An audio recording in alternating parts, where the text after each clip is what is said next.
ไปต่อกันที่คณะกวดกาภาคแขวงจำปาสักเสื่อมซึมเอกสารพร้อมทั้งหมอบเรียนการละเนิก50 ปีและใบหยองย่อให้แก่พนักงาน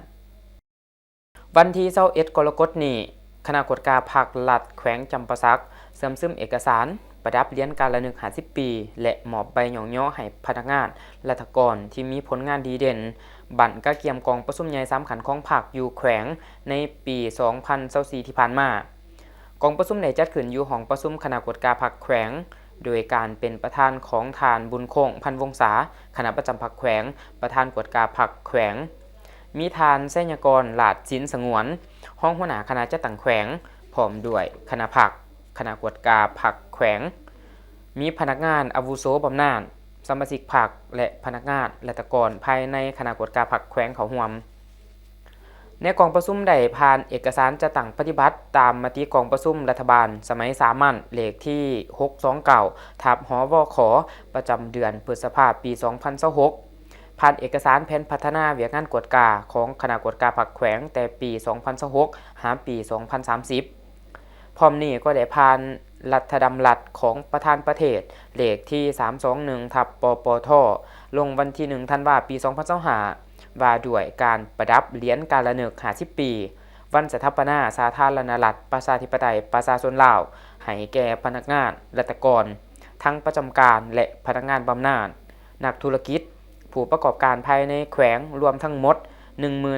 18,377 ฐานยิ่ง 4,826 ฐานในนั้นพนักงานคณะกวดกาภาคแขวงมี20 ฐานยิ่ง 4 ฐาน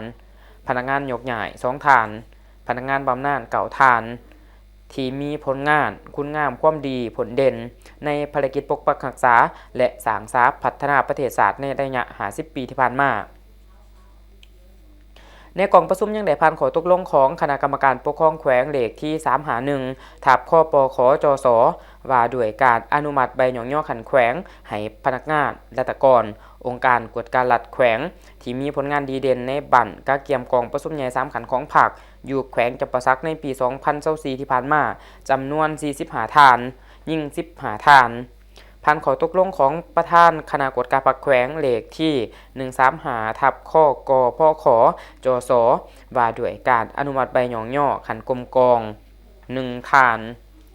จากนั้นก็ได้ประดับเหรียญการละเนิก50 ปีมอบใบหยองย่อแต่ละขันให้แก่การนำพนักงานอาวุโสบำนาญและพนักงานราชการของคณะกวดการภาคแขวง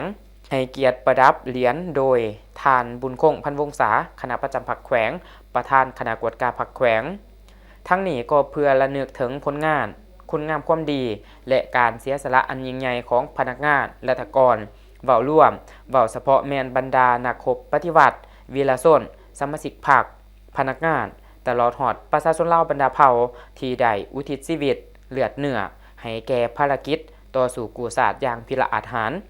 สามารถญาติได้เอกราชแห่งชาติปลดปล่อยประเทศชาติได้อย่างสมบูรณ์และสถาปนาสาธารณรัฐประชาธิปไตยประชาชนลาวในวันที่2ธันวาคมปี1975ตอนถ่ายพิธีทานบุญคงพันวงศาคณะประจำภาคแขวงประธานคณะกวดการภาคแขวงก็มีคำเพียรโอโลม4 ทิศเยื้องทาง